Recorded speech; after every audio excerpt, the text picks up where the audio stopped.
Good morning. It seems like it's going to rain this afternoon. I'll turn on the dehumidifier to prevent any headaches. I offer flowers to the altar, recalling that smile from days past. I miss you now that you're gone, but I'm living strong. Then, now, and always. I'm Kathy, 29 years old. I've been married and living with my husband's family for 6 years now. I was raised in a household with some old-fashioned beliefs, and I had an arranged marriage as my parents wanted.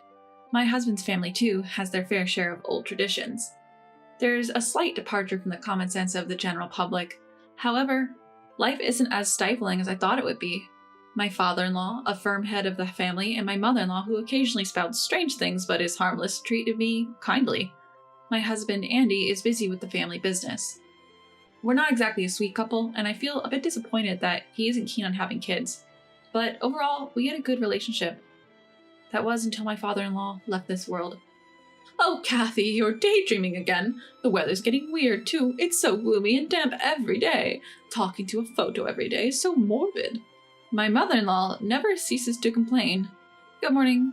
When I went out to the garden, I saw my father-in-law's favorite flowers, so I cut some before the rain starts, I said with a forced smile. I didn't want to spoil my happy morning mood here, but my mother-in-law looked even more annoyed. What's this? You're making a big show of offering flowers. You just want to say you're taking care of things, right? Is this some sort of snub at me? I sigh inwardly. Honestly, you really don't have any common sense. Even if the forecast says it's going to rain, turning on the dehumidifier beforehand is just a waste of electricity. Who do you think pays for that? Since my father-in-law passed away, she seems to have lost her filter. What used to be occasional nitpicking has significantly increased. At first, I thought it was a way of venting her loneliness after losing her husband, but lately she seems to be looking for me just to criticize. Andy asked me to wash and dry the shirt he's going to use for his business trip starting tomorrow. Drying it here is the fastest. But with the weather turning rainy this afternoon, it's hard to air dry clothes naturally. Blaming Andy for your inability to prepare in advance. How embarrassing for a wife as clumsy as you, to be able to claim you're a good housewife despite your mistakes. How awful. My mother-in-law's face twisted even more, but I'm not neglecting my chores. It's impossible to prepare for a sudden laundry request in advance. However, she persistently nitpicks without considering such circumstances. She said it's gloomy and damp earlier, but I feel the same way about her. She's much more troublesome than the sticky humidity. What's more, she's always exaggerating the daytime events to my husband, always painting me as the bad guy.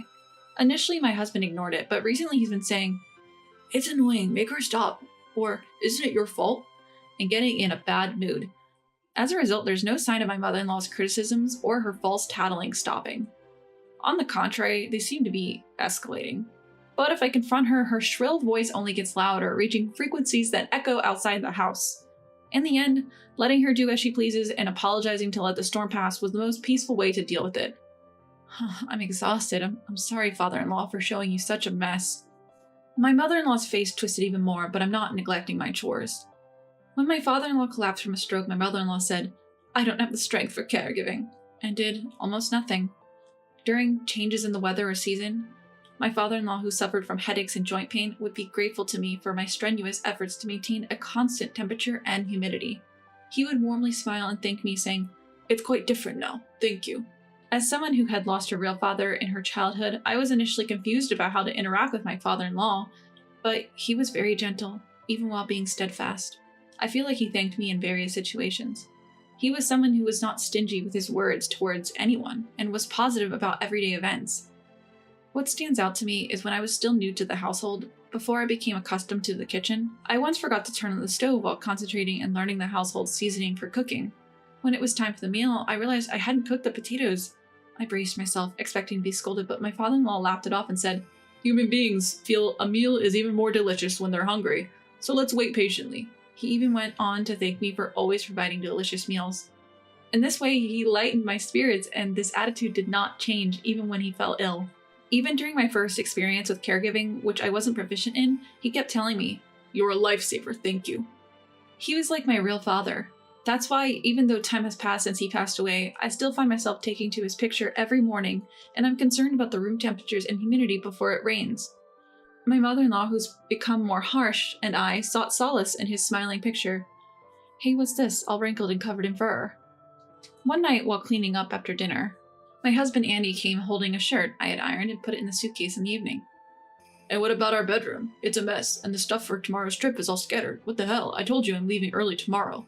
Andy has also changed since my father-in-law passed away. He has become harsher. I truly realized that my father-in-law was the pillar of this household. Andy threw the shirt at me with a stern face, and I was surprised.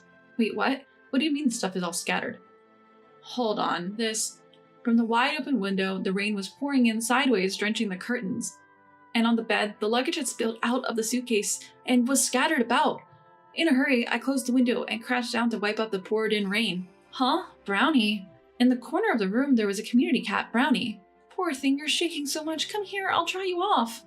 Despite the disastrous state of the room, I couldn't ignore the drenched cat, so I gently wrapped Brownie in a towel. I know you're not the kind of kitten who would do something like this. Holding Brownie, who was purring lightly, I consoled him. Hey, what are you doing? Then I heard Andy's irritated voice from behind. That's a stray cat, isn't it? Don't use a towel on something like that, and that thing probably made the mess in the room. Get it out of here now. Behind the disgruntled Andy was my mother-in-law. What a mess! The room, the stuff for the trip, everything is all messed up. And what's that dirty thing? Using a fine towel on that is unbelievable. I'm speechless at your lack of common sense. She's hardly speechless. She's triumphantly blabbing. Prioritizing a cat that broke into the house and caused this mess over the actual disaster. You must be out of your mind. My mother-in-law's voice, louder than ever, made me finally retort. With all due respect, mother-in-law, it wasn't Brownie who made the mess in the room, right? Huh! That can't be. My mother-in-law defended herself, but it didn't make sense no matter how you look at it. Because the shirt that Andy brought was wrinkled and covered in fur, but it wasn't wet. If a soaked cat caused a mess, the shirt and the luggage should be wet too, shouldn't they? Exactly, the stuff on the bed was messy, but not wet at all. Rather, only the shirt was covered in fur. The rest seemed merely scattered. And I had the suitcase closed and placed next to the shelf. It would be impossible for a cat to move it to the bed, unlock it, and mess it up. That's not all. My mother-in-law's hand was covered in several band-aids. She didn't have them in the morning, so it's proof she injured herself in the afternoon. If my guess is correct, those scratches are from being scratched by Brownie. The windows are intact, and so are the screens. How on earth could the cat have gotten in on its own? Moreover, only where this little one was is it soaking wet. There aren't even any wet footprints. Without someone deliberately doing it, this couldn't have happened.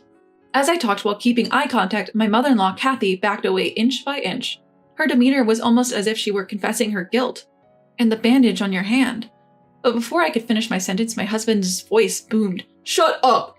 Caught off guard by his loud voice, I cringed, to which my husband, Andy, spat out angrily. I don't care. Just kick it out and clean up quickly. Don't make me repeat myself. I have to get up early tomorrow. I'll sleep in the guest room tonight. Get it ready fast.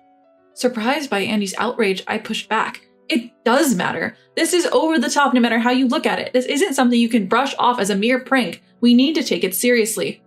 I couldn't hide my anger at Kathy's excessive behavior, but Andy was dismissive. Don't mess with me. It's your job to sort out the house issues. Do I ever bring my work problems home and complain? No, right? Even after coming home tired, I can't rest every single day. I have to listen to such unpleasant stuff.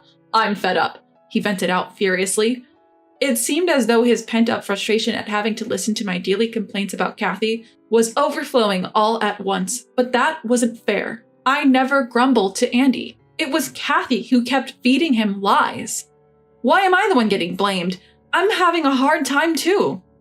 I opened my mouth again, but Andy, still angry, grabbed my arm and dragged me to the front door. That's enough. Go somewhere else. If you weren't here, my mom wouldn't have anything to complain about. Before I could even put on my shoes, I was pushed outside. I heard the sound of a lock clicking into place. Hey, wait a minute. Open up, Andy. Hey, hey. I called out in a loud voice, but there was no response from Andy, only the sound of Kathy's malicious laughter. Even though I couldn't see her, I could easily imagine Kathy's spiteful smile. Just like that dirty stray cat, perhaps a stray daughter-in-law would be more appropriate. Serves you right. After that, the light in the entrance was turned off and I was left out in the pouring rain, holding the cat in my arms. I can't believe it. After I was locked out of our house and had to take refuge at my parents' place, and a few days later, I was summoned again to the house. They were a historically significant family, so my mother cautioned me not to get divorced and apologize. However, I was feeling down. I'm probably going to be scolded. I thought about having a discussion, but now I might as well say that I want a divorce. He hasn't contacted me since that day. Feeling heavy-hearted when I arrived, I found a room full of relatives, and the atmosphere was more daunting than I had anticipated. In contrast, Kathy and Andy, whom I hadn't seen for a while, looked triumphant. Could this be about disowning me? This is a bigger deal than I thought. I became even more nervous, but the head of the main house, who would be my grandfather-in-law, said something unexpected. The reason I gathered everyone here today is to discuss the inheritance. We plan to switch to distribution, keeping up with the times. This was not at all what I expected. I was relieved that it seemed I wasn't going to be blamed. On the other hand, Kathy and Andy became excited, pushing their way through the relatives. How will the assets be divided specifically? What about the house we're living in? There's land, vacation homes, and a company too. Kathy brazenly put forth her greedy demands. She whispered to Andy that he should seize this opportunity to gain control of the business given his promotion. Andy didn't seem entirely against the idea. Seeing their shamelessly happy faces, I decided once and for all to go through with the divorce. I could easily imagine my future with the wealth-seeking Andy and Kathy, who would accuse me of being a freeloader and gold digger. It would be better to cut ties cleanly. Right now, they would likely be happy to divorce, but then, there's no property for you two to inherit. My grandfather-in-law rejected Kathy and Andy's expectations with a heavy sigh. What? The patriarch spoke to the two of them, who were taken aback. I will bequeath my assets to Kathy. There's none for you two. Having my name abruptly called, I was at a loss for words, and my in-laws were flabbergasted. You must be joking. A wife doesn't have such rights, and she's run away from home abruptly without a shred of responsibility. A failure who doesn't even bear children. We were thinking of disowning her, right, Andy? Yeah, it's a hassle to have a dispute at home. If we don't have enough hands to manage the house and the business, hiring people's more efficient. It's better for our mental health, I think. They coldly discarded me. Then the patriarch, who had heard the statements, pulled out an envelope from his pocket. A will? The patriarch solemnly read out to the stunned couple the will of his son, my father-in-law. In the event of a dispute after his death, all borrowed property should be returned to the main family. However, in regard to his wife, Kathy, she continued to receive the protection of the main family. In other words, no matter what happens, I would always be able to live with the support of the main family. What? That's a lie, right? My husband was speechless and my mother-in-law was in shock. The patriarch shrugged his shoulders. Kathy, I plan to bequeath you the property you need to live. If I lend it, it will tie you to this house, but if I bequeath it, you can live alone even if you divorce. Or you could remain our daughter-in-law and remarry if you want. I was also adopted, so I can somewhat understand your position. As the main family, we will respect your decision, so don't worry. The patriarch who said this and laughed resembled my father-in-law in my memory. Well, wait! That's too much! What did we do? She ran away on her own. We are the victims here. She argued vehemently that it was me, the wife, who was in the wrong. There is no need to add insult to injury. Huh? What are you talking about? As my mother-in-law tilted her head, an unexpected person appeared in the living room at the patriarch's door. The elderly neighbor from next door? To my surprised face, the cheerful man showed me an envelope that was identical to the will I had seen earlier. I was asked by your father-in-law to contact the main family if something happened at home. When I saw them kick out the wife alone, barefoot and penniless on a pouring night, I didn't think it was right, so I stepped in. Right, Brownie? The old man, carrying Brownie in his arms, handed him over to me. Thank you for the shoes and transportation money that time. I couldn't personally thank you, and you went out of your way to consider this. As I thanked him, hugging the warm Brownie, he brushed it off. It's give and take. We help each other when in trouble. He used to say, he was a good man. That you were going through a tough time after he was gone is a well-known fact to the neighbors. You held up well. My eyes grew hot. My father-in-law, till his last, had sown seeds of kindness. Thanks to that, my neighbors were on my side. Even now, do you insist on being the victims? The patriarch asked in a stern voice. My husband and mother-in-law, who were watching our exchange with their mouths agape. If you can't respect someone as an outsider, then you should leave, and you don't need to come to the company anymore. The two of you start over somewhere else and become people who understand shame. At the patriarch's roar, my husband and mother-in-law shrank back. Under the cold gaze of the patriarch and the gathered relatives, my husband and mother-in-law looked like they were sitting on a bed of nails. Afterwards, under the supervision of the main family, my mother-in-law and husband left the house. My husband struggled to find a new job, and they seemed to have started working part-time together. As for me, I divorced, but chose to stay at home. With the patriarch's permission, I am now taking care of my father-in-law's memorial monument. The main family also shows consideration, telling me to consult them if there are changes such as remarriage. We've received some peaches in season from next door. Let's eat them together, as it's their first harvest year. Here, a little share for you too, Brownie. I think I will cherish these peaceful days surrounded by my father-in-law's portrait and the smiles of my neighbors.